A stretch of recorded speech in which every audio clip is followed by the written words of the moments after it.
সেই বিষয়টা ছোট্টভাবে বলি। উনি বারবার বলতেছিলেন যে সরকারের নিরপেক্ষতা নিয়ে যদি বিএনপি প্রশ্ন তুলে তাহলে অন্তর্বর্তীকালীন সরকারের গায়ে লাগে কেন বা শিক্ষার্থীদের গায়ে লাগে কেন যারা প্রতিনিধি হিসেবে আছেন।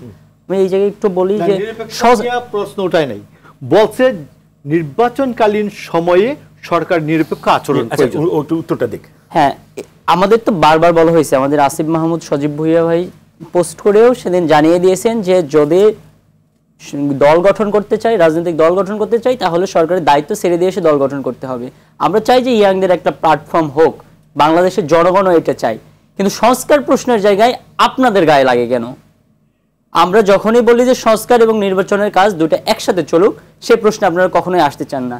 বাংলাদেশে গত 15 বছর বা 17 বছরের ফ্যাসিবাদী আমলের পর এখন যে পার্সপেক্টিভ তৈরি হয়েছে সার্বজনীন গ্রহণযোগ্যতা, এটা গত 15 বছর বা 17 বছরের ছিল না।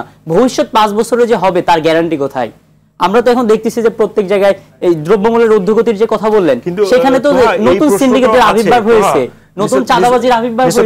এই প্রশ্নটিও আছে, সংস্কার বলেন যত কিছুই বলেন, যদি রাজনৈতিক ঐক্য না হয়, পরবর্তীতে যে সরকার নির্বাচনের মধ্য দিয়ে ক্ষমতায় যাবেন তারা যদি সেগুলোকে র্যাটিফাই না করেন, তাহলে আপনি যত সংস্কারই করেন তাহলে কিন্তু সেটি বিফলে যাবে। তার মানে হচ্ছে আপনার রাজনৈতিক ঐক্যের কিন্তু আসলে বিকল্প নেই। হ্যাঁ, এটা এই জায়গা থেকে তো ঐক্যের আহ্বান আমরা সব সময় বলছি যে একটা জাতীয় ঐক্যের মাধ্যমে জাতীয় সরকার গঠনের চেষ্টা করা হয়েছে। সেগুলো তো এখন অতীত, সেটা তো কেন হয় না? ফারুক হাসান খুব স্পষ্ট এই প্রশ্ন তুলেছেন যে এটা তো সরকারও কেন, যেই সরকার বর্তমানে আছে তারা কেন আসলে জাতীয় সরকার ফরম্যাটে যেতে পারেনি, সেই প্রশ্ন হয়তো ওনারাও কিছু কিছু সময় দিয়েছেন। সেই আলোচনাটা গিয়ে তো লাভ নেই।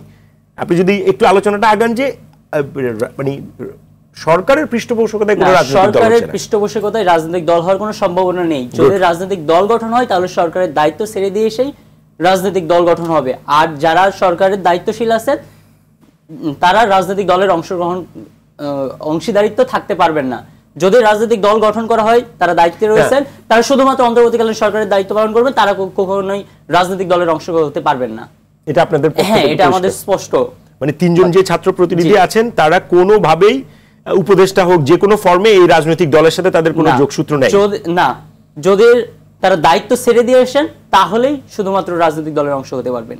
কখন সেই, মানে যদি আপনারা কি এরকম চিন্তা ভাবনা আছে যে ফেব্রুয়ারিতে দল ঘোষণা আসলে এনারা কি প্রতিনিধি ছাত্র উপদেষ্টারা, ফেব্রুয়ারিতে যদি দল ঘোষণা হয় তারা যদি রাজনৈতিক দলের সাথে আলাপ আলোচনা চলছে ওনাদের সাথে আপনাদের? হ্যাঁ, আলাপ আলোচনা তো চলছেই। যদি তারা রাজনৈতিক দলে থাকতে চান তাহলে তারা দায়িত্ব ছেড়ে দিয়ে এসে রাজনৈতিক দলের দায়িত্ব গ্রহণ করবেন। সরকারি থেকে রাজনৈতিক দল পরিচালনা এটা হবে না, এটা আপনারা স্পষ্ট করেছেন। তার মানে বিএনপির যে আশঙ্কা এটা আসলে পুরোটা আপনারা মনে করছেন অমূলক? হ্যাঁ। ওকে, আরেকটি বিষয় একটু আলোচনায় আনতে চাই, সেটি হচ্ছে যে যেটি মোশাররফ ভাই বলেছেন যে নির্বাচনকালীন সময়ে সরকারের নিরপেক্ষতার একটা প্রশ্ন আসলে বিএনপি মহাসচিবের পক্ষ থেকে তোলা হয়েছিল। তো এটি কি খুব অযৌক্তিক প্রশ্ন? এটা আসলে কিছুটা অযৌক্তিক। যেমন অন্তর্বর্তীকালীন সরকার তো প্রত্যেকটা রাজনৈতিক দলের ম্যান্ডেট নিয়েই তারা সরকারের দায়িত্ব পালন করছেন।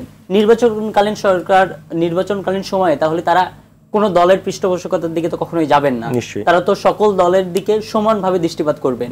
আজকে তো আইন উপদেষ্টা আসিফ নজরুল স্যারও এই আশাবাদ ব্যক্ত করেছেন।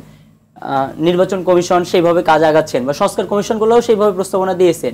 এই জায়গায় তাহলে তো নিরপেক্ষতার প্রশ্ন তোলার কোনো প্রয়োজন পড়ে না।